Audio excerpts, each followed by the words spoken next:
Hello জনগণ, কি অবস্থা সবাই? আসসালামু আলাইকুম, welcome to my new video. This is me Nadia and আজকের ভিডিওতে আপনাকে আরও একবার ওয়েলকাম করছি। আর আজকের ভিডিওতে শেয়ার করব রাজশাহীর ভদ্রাতে অবস্থিত অতিথি হোটেলের কিছু বিখ্যাত খাবার অ্যান্ড এই বিখ্যাত খাবার খেয়ে আমার অনুভূতি কেমন এবং আমি কি খেয়েছি সেটাও আপনাদের সাথে শেয়ার করতে চাই। ক্লাস শেষ হতে হতে যখন বিকেল হয়ে গিয়েছিল তখন আসলে অনেক ক্ষুধা লেগে গিয়েছিল, কারণ দুপুরবেলা লাঞ্চ করা হয়নি। সেই জন্য আমরা ভদ্রা চলে আসি এবং আমি এবং আমার ফ্রেন্ড মিলে ডিসকাস করছিলাম কি খাওয়া যায়। তারপর দুইজন মিলে চিন্তা করলাম যে অতিথি হোটেলে যাওয়া যাক এবং তারপর কিছু না কিছু একটা ট্রাই করা যাবে।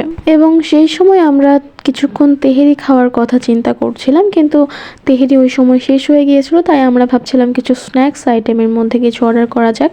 তারপর আমরা keema puri, chicken bun, chicken roll order করেছিলাম, কিন্তু খাবারগুলো আসার সাথে সাথে আমরা অনেক এক্সাইটেড ছিলাম এবং আপনাদেরকে যদি খাবারগুলো দেখাই আপনাদেরও অবশ্যই মনে হবে আসলে খুবই লোভনীয় খাবার।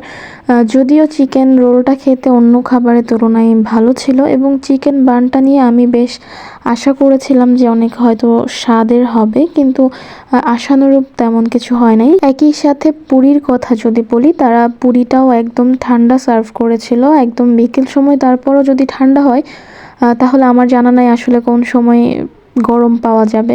অনেকেরই এই ব্যাপারটা নিয়ে অভিযোগ রয়েছে যে তাদের সার্ভিস ভালো না। এটাই সরজমিনে আমিও দেখতে গিয়েছিলাম, যে গিয়ে আমি অবশ্য হতাশই হলাম। এই যে শেষের অবস্থা, যে আমরা কিছুই খেতে পারছিলাম না, আমি আমারগুলো রেখে দিয়েছিলাম, কিন্তু আমার বন্ধু সে খুবই খাবারগুলো খাওয়ার চেষ্টা করছিল, কারণ সে একটুকু টাকা নষ্ট করতে চায় না। এই ছিল অবস্থা আমার প্লেটের এবং পুরো পরিবেশটা তো আপনাদেরকে দেখালাম। আজকের ভিডিও এখানেই শেষ করছি। আল্লাহ হাফেজ। ভিডিওটি যদি আপনার ভালো লেগে থাকে অবশ্যই লাইক কমেন্ট শেয়ার করতে ভুলবেন না।